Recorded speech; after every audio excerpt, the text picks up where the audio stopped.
Mark DeMontis is a speaker and a member of Canada's national blind hockey team. After losing his sight at 17 as a result of an unexpected diagnosis, his dream of playing in the NHL came to an end. I am someone who lives with about 3% eyesight. So I have no central sight at all. I only have peripheral sight. So I only see around my eyes. So I explain it very similarly to seeing the world underwater. How many of us love to go for a swim? How many of us love opening our eyes underwater, even though sometimes they sting with chlorine? So now, when we have our eyes open underwater, that's very similar to how I would see the world and how I see the world every single day, from the time I get up in the morning to the time I go to bed. I played hockey my whole life. When I was 17 years old, I was diagnosed with an eye condition, LHON. It took away my sight within like 24 hours. I was told that within about 6 months, I would progressively lose 95% of my eyesight every single day. For me, that was tough news.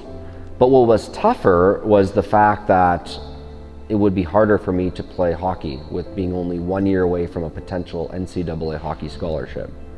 So I lost my driver's license, and I had lost a chance to play professional hockey with the dream of one day playing in the NHL. It's tough. For a long time, I wasn't sure if I would ever realize what it was like to live a life being someone who's partially sighted. What are some of the things that sport teaches us about adversity? Anyone? Teamwork again, I like that. You have to help rely on your team to help you get through the adversity. Very good point. Perseverance, very good. I had to think about the fact that, what did hockey teach me up until that point when I had lost my sight? Hockey taught me a lot. No matter what the challenge may be, it's going to be so important for us to keep our passion close to us. I went through a couple months that were really tough, but then all of a sudden, I found out about blind hockey. I never knew blind hockey existed, but surprisingly, the sport of blind hockey, or the parasport of blind hockey, has been around for over 45 years. When I entered the dressing room to the Toronto Ice Owls blind hockey team, that moment changed my life forever.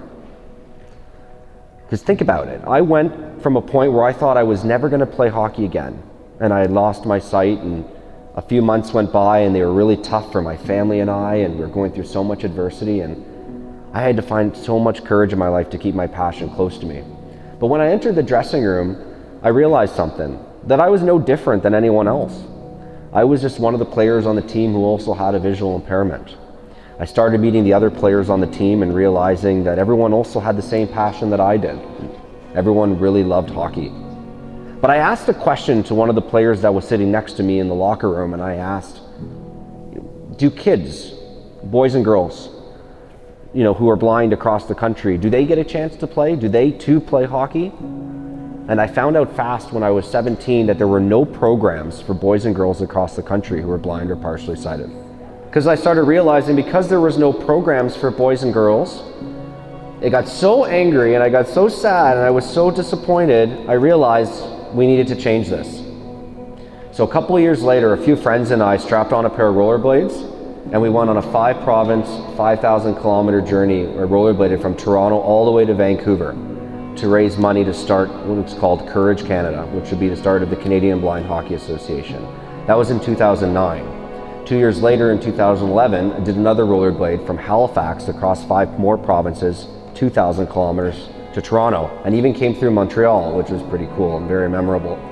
So that was almost 12 years ago, did a number of rollerblades across the country, and for the past 10 years, worked in communities all across the country to start getting boys and girls who are blind and partially sighted playing the game. So they had that same chance that I had growing up, right?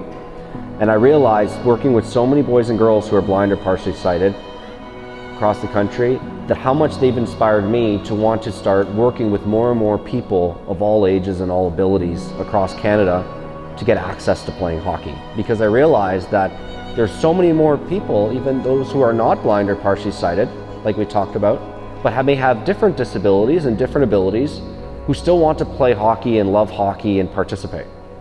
We have to understand that adversity is different for different players. And for different coaches and for different fans and even different consumers.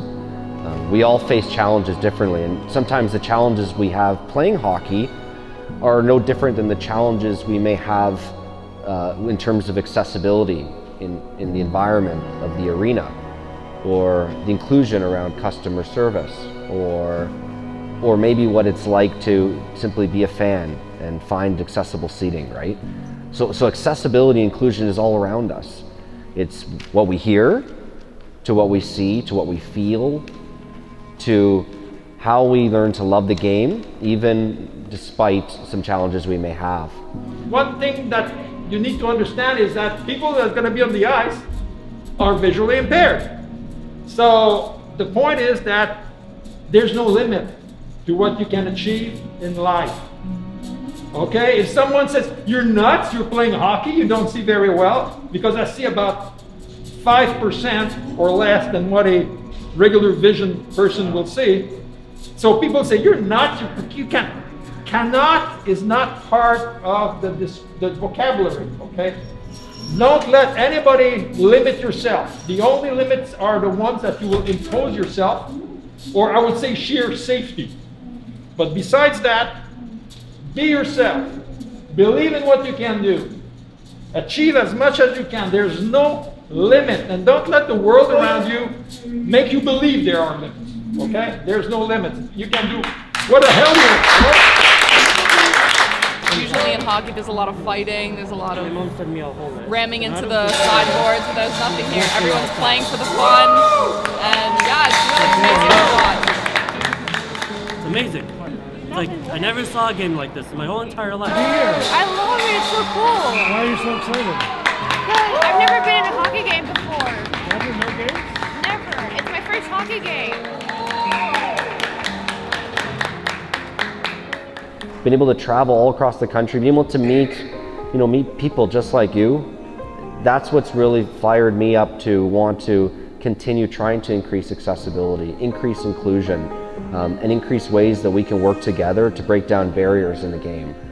And my story, if I didn't keep my passion close to me, I don't know if I would have ever been able to have the impact that we've been able to have as a community. And that's why some of the work that you're doing to increase accessibility and inclusion here at Friendship Circle, it's not just going to have an impact on each and every one of you here today, but the very games that you create, the activities that you start, these are going to help people for many years to come who are going to come through Friendship Circle and through Evolution. And they're going to get a chance to learn some of the ways that you've made hockey more accessible and more inclusive, or sport more accessible or inclusive.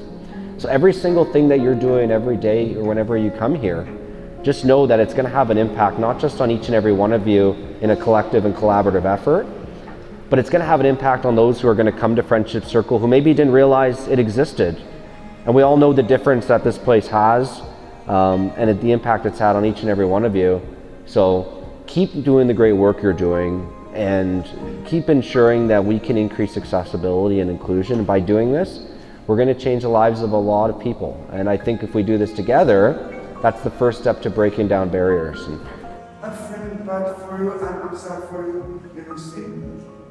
Thank you. Thank you, and I appreciate that you. Have empathy and feel for me in my life, and thank you for being here listening to me today. So thank you. So the differences between blind hockey and traditional hockey or sighted hockey, a few major differences. One, the puck is larger, slower, and makes noise.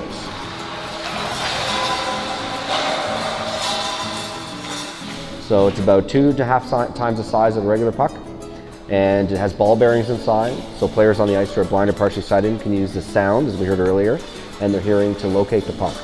Another difference is obviously that all players are blind or partially sighted on the ice, ranging with 10% vision or less, so legally blind to less, as well as the nets are 1 foot shorter in height.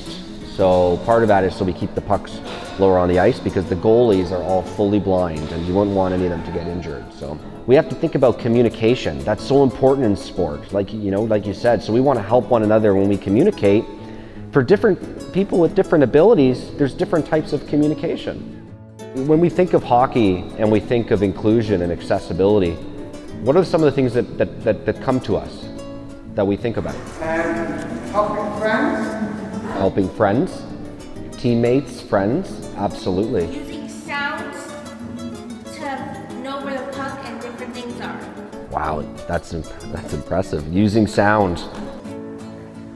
Win. While we often think that hockey needs to be more inclusive and more accessible, for many people with disabilities, including myself at times, there's still a passion for winning. And I think that we were talking about earlier about how to make the NHL and the hockey world more accessible, and I think one of the things is we need to see more people with disabilities in the hockey world. I think that's the first start.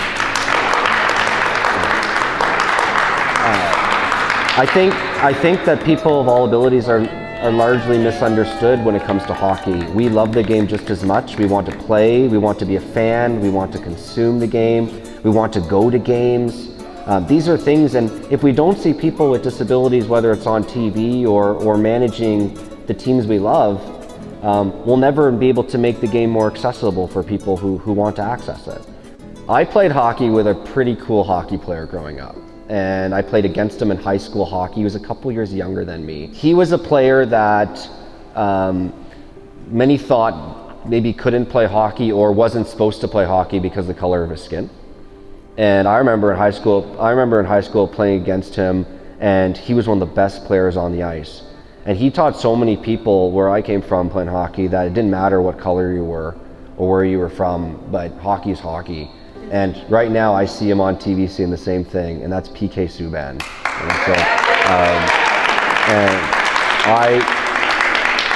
when I took off on my first rollerblade, he surprised me when I took off from Toronto, PK, and he came out and helped me take off, and that was really memorable. When I came through from Halifax to Toronto in 2011, he welcomed the team and I at a Montreal Canadiens preseason game and gave me a signed jersey, and he's just someone that really wants to help make hockey more accessible too, and he's just a great person, so I wanted to share that. Yeah.